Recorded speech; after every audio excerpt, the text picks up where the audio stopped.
स्वागत आप सभी का। आपके साथ मैं हूं पुनीत। चलिए खबरों की करेंगे शुरुआत। श्योपुर जिले की बात करेंगे, जहां पर विजयपुर विधानसभा सीट पर उपचुनाव हो रहा है और वोटिंग लगातार चल रही है, लेकिन यहां पर हंगामे की भी खबरें हैं। विजयपुर में गोलीकांड के बाद बीजेपी के प्रदेश अध्यक्ष वीडी शर्मा पहुंचने की कोशिश जरूर कर रहे थे, लेकिन श्योपुर की सीमा पर ही इनको रोक दिया गया है। इस दौरान वीडी शर्मा ने धरने पर बैठकर कार्यकर्ताओं के साथ नारेबाजी भी यहां पर शुरू कर दी।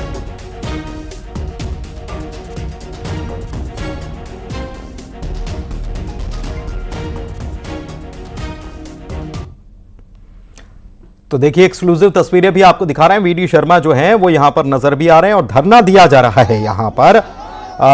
दरअसल ये विजयपुर जाने की कोशिश कर रहे थे, लेकिन बाहरी लोगों को तो प्रवेश वर्जित है और इसीलिए उनको सीमा पर रोक दिया गया है। मेरे ख्याल से ये राजनीतिक दल ये जानते हैं कि बाहरी लोगों का प्रवेश वर्जित होता है, लेकिन यहां पर सीमा पर पहुंचे और उनको वहीं रोक दिया गया, धरना दिया जा रहा है। इस बीच सबसे बड़ी बात तो यह है कि कलेक्टर कह रहे हैं कि शांतिपूर्ण तरीके से मतदान हो रहा है।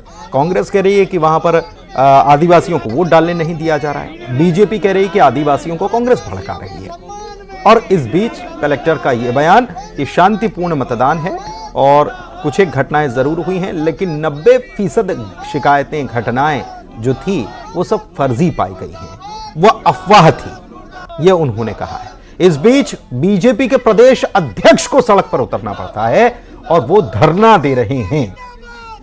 यह अपने आप में स्थिति को बताने के लिए काफी है कि एक सीट पर विजयपुर में उपचुनाव जो हो रहा है, मध्य प्रदेश में वैसे 2 सीटों पर उपचुनाव हो रहा है, एक है बुदनी और दूसरी है विजयपुर।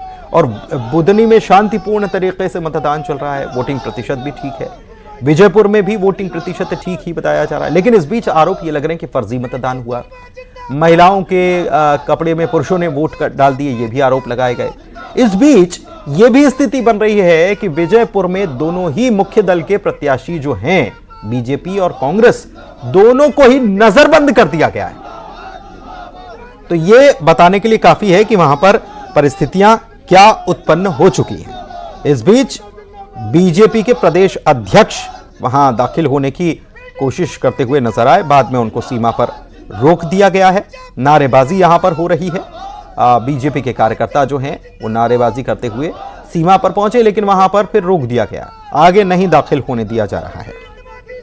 नारेबाजी चल रही है। तस्वीरें आपको मौके की दिखा रहे हैं, कैसे यहां पर हंगामा हुआ, किस मुद्दे पर हंगामा हुआ, ये सब कुछ आप देख पा रहे हैं अपने स्क्रीन पर कि कैसे यहां पर विजयपुर में गोलीकांड हुए, फायरिंग हुई है।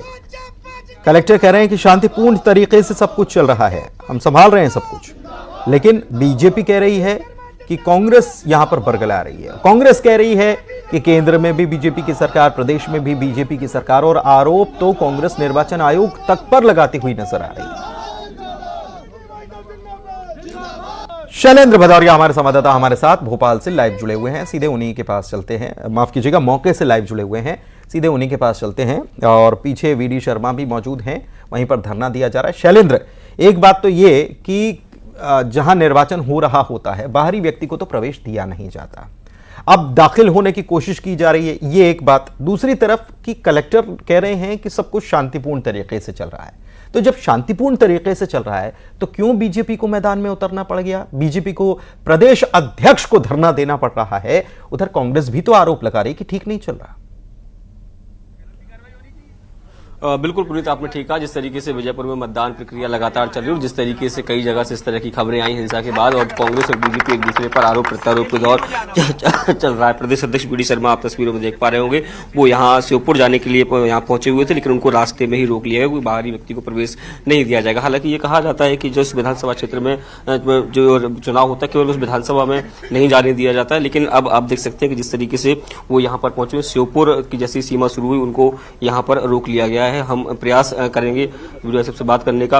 भाई साहब, आप लोग निकले, सर एक मिनट देंगे सर। आप यहाँ पहुंचे हुए, यहीं पर रोक लिया गया, लेकिन कांग्रेस कह रही है कि उपद्रव भी आप कर रहे हैं और धरना भी आप ही देंगे। देखिए, उपद्रव कौन कर रहा है? मैंने अभी कहा है, यहाँ प्रशासनिक अधिकारी आए हैं, उनको हमने ऑफिशियल कंप्लेंट की है। हमने इलेक्शन कमीशन को भी कंप्लेंट की है कि ये जो घटना आदिवासियों पर की, किसने की है? ये योजनाबद्ध तरीके से कांग्रेस के लोगों ने चुनाव को प्रभावित करने के लिए आदिवासी भाइयों पर योजना से आक्रमण किया और आरोप चूंकि वो रावत है, ऐसा कोई करेगा कि जिससे आरोप इन पर लगेगा? तो ये टैक्टिक्स कांग्रेस ने अपनाई, इसकी जांच होनी चाहिए। कांग्रेस के नेता चुनाव प्रचार समाप्त होने के बाद बीजापुर में कैसे थे, और प्रशासन कह रहा है कि उनको हमने अरेस्ट कर लिया था, एफआईआर हुई है। कानूनन इलेक्शन कमीशन क्या कर रहा है, ऑब्जर्वर क्या कर रहे हैं, क्या देखना नहीं चाहिए उनको? तो उनके खिलाफ कार्रवाई क्यों नहीं हुई? इसलिए मजबूरी में कि इस प्रकार की दबाव की राजनीति कर रहे हैं, गुंडिज्म की राजनीति कर रहे हैं, चुनाव वो हार रहे हैं, तो चुनाव जो कांग्रेस जब हारती तो इस प्रकार के जो प्रयास दबाव की राजनीति करने के वो नहीं चलेगी। इसके लिए मुझे बीजेपी आदिवासियों की बात क्यों नहीं कर रही है, जो कह रहे हैं कि उनको वोट नहीं डालने दिया जा रहा है? की गाइडलाइन के अनुसार बीजापुर की सीमा के बाहर बैठे हैं और कार्यकर्ताओं को कहा है ताकत से मैदान में उतरिए, हर बूथ पर ताकत से कांग्रेस की गुंडागर्दी का जवाब दीजिए। लेकिन आप कह रहे हैं कि गड़बड़ी हो रही है, कलेक्टर ये कह रहे हैं कि कुछ नहीं हुआ, सब सामान्य चल रहा है, अफवाहें फैला रही है। तो हमने कहा है ना, जो कांग्रेस के लोग चुनाव प्रचार समाप्त होने के बाद थे, उनके खिलाफ क्या कलेक्टर ने एफआईआर की है, पूछिए।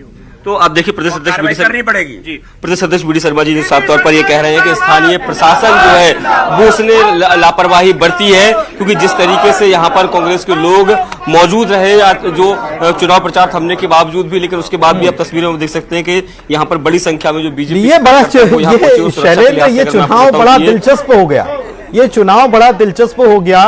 प्रशासन पर सीधे नहीं तो टेढ़े तरीके से बीजेपी भी आरोप लगा रही, और कांग्रेस तो सवाल खड़े ही कर रही थी कि कलेक्टर साहब जो हैं वो कहीं ना कहीं मिलीभगत से, अभी 4 दिन पहले उनका तबादला यहां कैसे कर दिया गया, वन मंत्रालय किसके पास है, वो वहीं पर तैनात थे सचिव के पद पर, और उनका तबादला कर दिया गया। तो कांग्रेस तो पहले से सवाल उठा रही है, अब बीजेपी भी साथ में, बीजेपी कांग्रेस एक साथ है इस मुद्दे पर। यह बड़ा हैरान कर रहा है।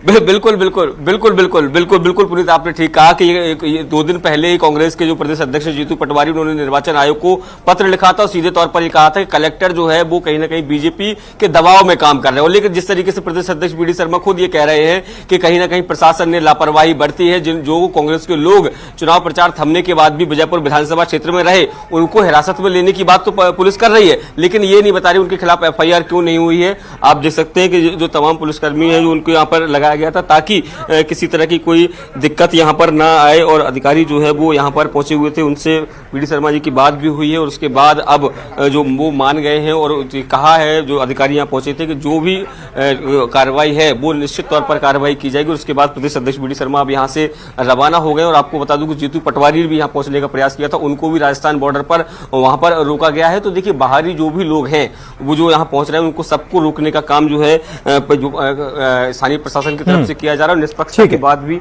लगातार यहाँ पर की जा रही है, लेकिन उसके बावजूद भी आरोप प्रत्यारोप का इस पूरे चुनाव में दौर देखने को मिल रहा है। जी, आरोप प्रत्यारोप का दौर देखने को मिल रहा है और हंगामा चल रहा है, और इस बीच वोटिंग भी चल रही है। बहुत गंभीर आरोप लग रहा है। बहुत शुक्रिया आपका इस जानकारी के लिए। तो हमारे सहयोगी शैलेंद्र जानकारी दे रहे थे मौके से ही। और चलिए आगे बढ़ते हैं, बात जबलपुर की करते हैं, जहां पर जुलूस निकाला गया, आरोपियों का जुलूस निकाला गया है और अपराध करना पाप है, ये बोलते हुए आरोपी निकल रहे हैं। बदमाश जो हैं उनको ले जाया जा रहा है, पैदल इनको कोर्ट ले जाया गया। दरअसल ये मारपीट करने के आरोप में इनको पुलिस के द्वारा पकड़ा गया। गढ़ा थाना इलाके में आने वाले ईसाई मोहल्ले में इन्होंने घटना को अंजाम दिया था। और देखिए गाड़ी में बैठाने से पहले इनका एक जुलूस निकाला गया और वो यहाँ पर वो कहते हुए नजर आए कि अपराध करना पाप है।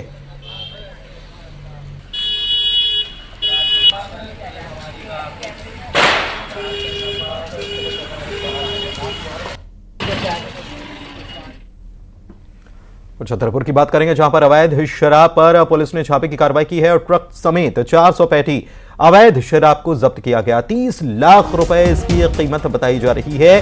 पुलिस ने घेराबंदी कर ये शराब पकड़ी है। सिटी कोतवाली थाना इलाके का ये पूरा मामला है।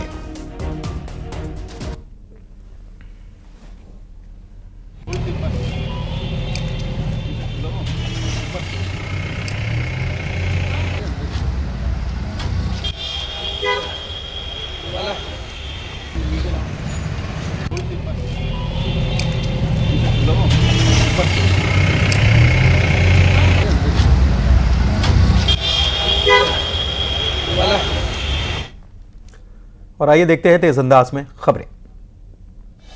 दौर में जंग का अखाड़ा बन गया अस्पताल। डॉक्टर